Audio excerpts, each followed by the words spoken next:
Hello friends, स्वागत है आपका आपके अपने लीगल चैनल सोच फॉर प्रहार में। मैं हूं एडवोकेट सनी शर्मा और दोस्तों आज की इस वीडियो में मैं आपको बहुत ही इंपॉर्टेंट चीज बताने वाला हूं।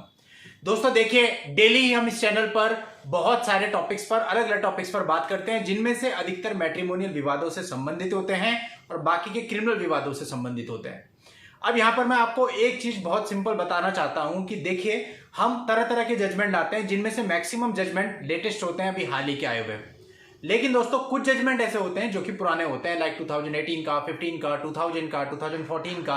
तो यहां पर आपको एक चीज समझनी जरूरी है। एक्चुअली कमेंट्स में मैं बहुत सारी ऐसी कंफ्यूजन कल देख रहा था, जहां पर लोग इसलिए परेशान थे कि भाई ये जजमेंट तो पुराना है, ये जजमेंट तो 2014 का है, जो कल वीडियो डाला था उसका जजमेंट 14 का था। तो दोस्तों यहां मैं आपको बता दूं कि ऐसा बिल्कुल नहीं है कि पुराना जजमेंट है तो वो यूज नहीं हो सकता या उसके अकॉर्डिंग केस डिसाइड नहीं हो सकता। अगर आप सुप्रीम कोर्ट की किसी भी वर्डिक्ट को उठा के देखोगे तो वहां पर जो उसकी एक्सप्लेनेशन होती है, आपको कई सारे जजमेंट ऐसे मिलेंगे कि किसी 1960 1970 के जजमेंट का रेफरेंस लिया हुआ है, 1990 के जजमेंट का रेफरेंस लिया हुआ है।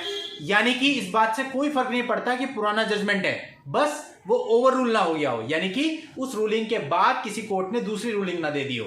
अगर ऐसा नहीं है तो जजमेंट चाहे कितना भी पुराना है, अगर आपके केस की परिस्थितियां सेम है तो वो जजमेंट वहां पर काम कर सकता है। तो मैं समझता हूं ये डाउट बिल्कुल क्लियर हो गया होगा। अब दोस्तों आज की इस वीडियो में मैं बात करने वाला हूं डीवी एक्ट की। डीवी एक्ट जो कि मैट्रिमोनियल विवादों में अधिकतर लगाया जाता है, और डीवी एक्ट जिसके अंतर्गत महिला को कई सारे अधिकार दिए गए हैं, वो अपने अधिकार मांगती है, और उसमें पुरुष पक्ष के यानी पति पक्ष के परिवार के अधिकतर लोगों का नाम इन्वॉल्व होता है। तो ऐसे केस में हम कई बार ऐसा महसूस करते हैं कि भाई इसमें तो सारे फॉल्स एंड फैब्रिकेटेड एलिगेशन है, तो अब भी मेरे को ये सारे रिलीफ पे करने पड़ेंगे लेडी के या नहीं। तो कहने का मतलब आज की इस वीडियो में जो कुछ आपको बताऊंगा और जो उसका जजमेंट बताऊंगा, दोनों ही बहुत ही इंपॉर्टेंट चीजें हैं, और आप अपने मामले में यूज करते हैं तो डेफिनेटली आपको इससे राहत मिल सकती है। इस मामले के अंतर्गत पत्नी का जो मेंटेनेंस था वो भी बंद कर दिया गया, और 2 बच्चे थे उनका मेंटेनेंस भी बंद कर दिया गया। ऐसे जजमेंट कम है। अब इसके पीछे क्या रीजन है वो आपको पता चलेगा जब आप पूरे केस को जानेंगे। साथ ही आपको एक चीज और बता देता हूं कि आप में से अधिकतर लोगों को कमेंट आते हैं कि सर पार्टी नेम तो बता दो, सर ईयर तो बता दो, सर ये तो बता दो। देखिए, हम सभी एक दूसरे से बहुत कुछ सीखते हैं, हम भी आपसे बहुत कुछ सीखते हैं, आप भी हमसे बहुत कुछ सीखते हैं, तो कोई दिक्कत नहीं है। लेकिन जहां पे मुझे लगता है कि कमेंट्स में एक जैसे क्वेश्चन बहुत सारे लोग पूछ रहे हैं, तो हाँ मेरा फर्ज बनता है मैं उसे क्लियर करूं। देखिए, पार्टी नेम वीडियो में नहीं बता रहा हूं, वीडियो में बता रहा हूं जजमेंट में बताया क्या गया था, और वीडियो के नीचे जो डिस्क्रिप्शन होता है वहां पे उसका पीडीएफ दे रहा हूं। तो जब आप उस पर क्लिक करेंगे तो आपका पूरा पीडीएफ डाउनलोड हो जाएगा, वहां आपको पार्टी नेम, केस नंबर और जो कुछ भी उसकी डिटेल्स है पूरा जजमेंट ही मिल जाएगा। तो इसलिए परेशान ना हो, वीडियो के डिस्क्रिप्शन में जाए, वहां पर लिंक पर क्लिक करें, सब कुछ मिल जाएगा। तो समझता हूं इस क्वेरी का भी अंत हो चुका है। अब दोस्तों आगे बढ़ने से पहले आपको कहना चाहूंगा कि यदि आपने अभी तक भी इस चैनल को सब्सक्राइब नहीं किया है तो सब्सक्राइब करके नोटिफिकेशन बेल पर जरूर क्लिक कर लें, क्योंकि इस प्रकार की वीडियोज आप लोगों के लिए इस चैनल पर मैं लेकर के आता रहता हूं। और दोस्तों आप हमको ट्विटर पर और इंस्टाग्राम पर जरूर फॉलो कीजिएगा, उसका लिंक आपको इस वीडियो के नीचे डिस्क्रिप्शन में मिल जाएगा, और वहां पर भी अपने को ऐसी कम्युनिटी क्रिएट करनी है ताकि वहां पर भी इस तरह के एजुकेशनल प्रोग्राम चलते रहें, जिससे आपको राहत मिले, आपको जानकारी मिले। अब दोस्तों इस मामले की बात करते हैं। तो यहां पर पत्नी ने डीवी का केस डाल दिया, और डीवी के केस में बताया कि मुझ पर मारपिटाई की गई है, क्रूरल्टी की गई है, एक्सेट्रा एक्सेट्रा। जो ट्रायल कोर्ट थी उसने पूरे मामले को देखा, और पत्नी का मेंटेनेंस 7000 पर मंथ बांध दिया गया, और उसके 2 बच्चे थे, प्रत्येक बच्चे के लिए 6500 उनकी डेली नीड्स के लिए, उनकी एजुकेशन एक्सेट्रा के लिए बांध दिया गया। यानी कुल मिला के पत्नी और दोनों बच्चों का मेंटेनेंस बांध दिया गया। अब इसकी अपील की गई सेशन कोर्ट में, वहां से अपील खारिज हो गई। इसके बाद मामला आया हाई कोर्ट में। अब दोस्तों हाई कोर्ट ने सारी चीजों को बहुत ही विस्तार से देखा, सारे पुराने जजमेंट्स को देखा, और कुछ रेफरेंस भी जजमेंट में दिए हैं पुराने जजमेंट्स के, जिनके बेस पे इस मामले में फैसला लिया गया। अब दोस्तों कोर्ट ने यहां पर 3-4 इशू क्रिएट किए। पहला इशू यह था कि क्या दोनों लंबे समय से एक साथ रह रहे हैं, पति पत्नी की तरह, मैरिड कपल की तरह। दूसरा इशू ये क्रिएट किया कि क्या वास्तव में जो लेडी है उसके साथ में डीवी जैसी कोई घटना हुई है या नहीं। और तीसरा इशू ये था कि क्या उसको रिलीफ मिलना चाहिए या नहीं। तो इस प्रकार के 3-4-5 इशू कोर्ट ने तैयार करे, जिनको निर्णित किया जाना था। अब यहां पर देखिए, दोनों लोअर कोर्ट्स ने यह माना था कि उन दोनों के बीच में रिलेशनशिप था। तो पहला तो यही है कि आपके बीच में रिलेशनशिप हो, आप एक मैरिड कपल की तरह रह रहे हो, आप एक मैरिड कपल हो। अब देखिए दोस्तों, डीवी एक्ट की धारा 2A ये कहती है कि जो कंप्लेनेंट है उसका एग्रीव्ड पर्सन होना जरूरी है, व्यथित व्यक्ति होना जरूरी है, यानी वो दोनों डोमेस्टिक रिलेशनशिप में होने चाहिए, और जो महिला है उसके साथ डीवी हुआ हो, यानी मारपिटाई हुई हो, क्रूरता हुई हो, और जो उनका रिलेशनशिप है वो एक्चुअल में मैरिड हो और शेयर होल्ड हाउस में रहते हो, डोमेस्टिक रिलेशनशिप उनके बीच में हो। ये सारी शर्तें हैं, तभी आप डीवी एक्ट का फायदा उठा सकते हैं। अब डीवी एक्ट में ऐसा कोई व्यक्ति नहीं जा सकता जो कि डोमेस्टिक रिलेशनशिप में नहीं है, जो शेयर होल्ड हाउस में साथ में निवास नहीं किया है, या जो एग्रीव्ड पर्सन नहीं है, यानी कि जिसके ऊपर इस प्रकार की क्रूरता या मारपिटाई या डीवी का कोई भी एक्ट नहीं हुआ है।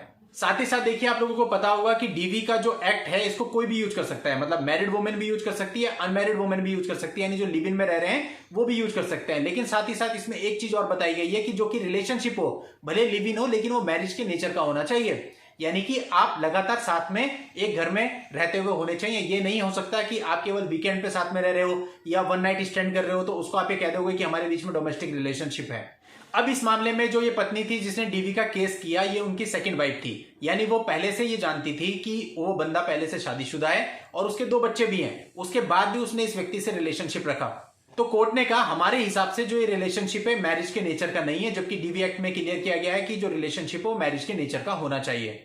और इसीलिए डीवी एक्ट की जो परिभाषा है एग्रीड पर्सन की, उनके अकॉर्डिंग जो कंप्लेनेंट थी ये एग्रीड पर्सन की कैटेगरी में नहीं आती है, और जब एग्रीड पर्सन की कैटेगरी में नहीं आती है तो यानी डीवी एक्ट ना तो डाल सकती है ना ही इस एक्ट का कोई फायदा ले सकती है, इसलिए उसे इस एक्ट के अंतर्गत कोर्ट से रिलीफ नहीं मिलना चाहिए। और रही बच्चों की बात, तो जब वो खुद ही एग्रीड पर्सन नहीं है तो उसके बच्चों को भी इस मामले में इस एक्ट के अंतर्गत रिलीफ नहीं मिलना चाहिए।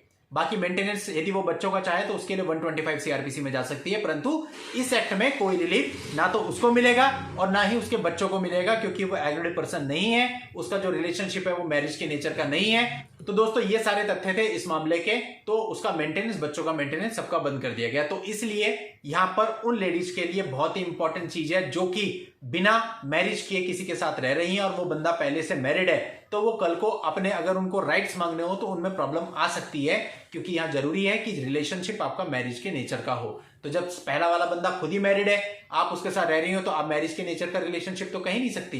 अगर मैरिज के नेचर का रिलेशनशिप आपका माना जाए फिर तो इलीगल हो जाएगा, क्योंकि उसका पहले से डाइवोर्स नहीं है, फिर तो बाइगेमी हो जाएगा, अपराध हो जाएगा। तो दैट्स वाई आप लोगों को खुद ये ध्यान रखना है कि आप सारी चीजों को लीगलिटी में लेके जा रहे हो या किसी प्रकार से आप गलती कर रहे हो, तो अपनी गलतियां खुद आपको सही कर रही है, क्योंकि प्रताड़ना आपकी होती है, पार्टी की होती है, बाकी किसी की नहीं होती है। अब देखिए दोस्तों, हमारे पास भी कई सारे क्लाइंट्स आते हैं, हम उनको एडवाइस देते हैं, कई सारे क्लाइंट एडवाइस मानते हैं, कई सारे नहीं मानते हैं। अब जो नहीं मानते हैं उनका 6 महीने बाद फिर से कॉल आ जाता है कई बार कि सर मेरे साथ ऐसा हो गया। हम उसे कहते हैं यार हमने तो आपको बताया था, आप मिले थे हमसे 6 महीने पहले, तो आपने किया नहीं? कि नहीं सर वो तो मैंने किया नहीं। अब देखिए, आप किसी डॉक्टर के पास जाते हैं, वो डॉक्टर आपको एक दवाई लिख के दे देता है, अब आप उस दवाई को खाते ही नहीं है, घर पे ले आते हैं और उसका पर्चा अपने पास रख लेते हैं और दवाई का जो लेवल होता है उसको पढ़ते रहते हैं, लेकिन दवाई खाते नहीं है, तो क्या आपको फायदा मिलेगा? देखिए दोस्तों, मेडिकल फील्ड और लीगल फील्ड दोनों बहुत हद तक मिलते जुलते हैं। आप किसी डॉक्टर के पास जाते हैं, उसको अपनी कंसल्टेशन फी देते हैं और वो आपको कुछ प्रिस्क्रिप्शन दे देता है लिख के, आप प्रिस्क्रिप्शन के अकॉर्डिंग दवाइयां खाते हैं, केवल तब आपको रिलीफ मिलता है। लीगल फील्ड में लोग गलती क्या करते हैं, जाते हैं एडवाइस लेके आ जाते हैं, लेकिन उस एडवाइस को मानते नहीं है, फिर 10 लोगों पर और जाते हैं, फिर उनकी भी एडवाइस ले लेते हैं, फिर उसके बाद अपने मन की करते हैं। तो उसमें कई बार गलती हो जाती है। आपको जो कुछ भी करना है सोच समझ के करना है। आप जितना चाहे उतना एडवाइस लीजिए, लेकिन आपको सब एनालाइज करना है, लॉजिकली, प्रैक्टिकली और साइंटिफिकली चीजों को समझना है, और समझने के बाद तब कोई कदम उठाना है। ऐसा कोई कदम नहीं उठाना जिससे आपका समय और पैसा वेस्ट हो।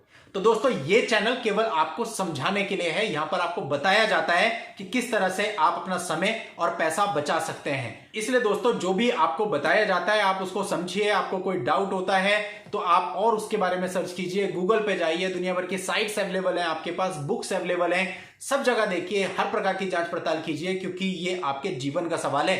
1 या 2 दिन की बात नहीं है, ये मुकदमा बहुत लंबा चलेगा और उसमें आप इतने लोग इन्वॉल्व हो तो आप कैसे रिस्क ले सकते हैं, कैसे आप गलत सजेशन पे जा सकते हैं, क्योंकि आपको खुद नहीं पता क्या गलत है क्या सही है। तो जब तक आप एश्योर ना हो जाएं कि ये चीज सही है, तब तक आगे बिल्कुल मत बढ़िए। बढ़ते हैं तो आप अपना नुकसान करते हैं, तो अपना नुकसान बिल्कुल ना करें। इस प्रकार के जजमेंट जितने ज्यादा से ज्यादा होता है पढ़ें, इससे आपको पता चलता है कि कोर्ट कैसे चलती है। और केवल ऐसा नहीं है कि जितना मैंने बताया बस इतना सफिशिएंट है। आप जजमेंट खोलिए, पूरा एक एक लाइन करके पढ़िए, तब आपको समझ में आएंगी चीजें। एक दूसरे से डिस्कस कीजिए, इसे एक अच्छी कम्युनिटी बनाइए। ये आज के समय पे बहुत बड़ी कम्युनिटी है। आप कमेंट्स में डिस्कस कीजिए, कमेंट्स में एक दूसरे को भला बुरा कहने से कुछ नहीं मिलने वाला, लेकिन यदि हम अपनी अपनी समस्या एक दूसरे को बताएंगे, किसी के पास कोई उसका सॉल्यूशन है वो हमको बता देता है कमेंट में, तो उसका अपने को फायदा मिलेगा। क्योंकि दोस्तों, जो भी बंदा यूट्यूब चैनल चला रहा है उसके पास एक दिन में हजारों कमेंट्स आते हैं, पॉसिबल ही नहीं है कि वो उन सारी कमेंट्स को पढ़ भी सके। जवाब देना बहुत दूर की बात है।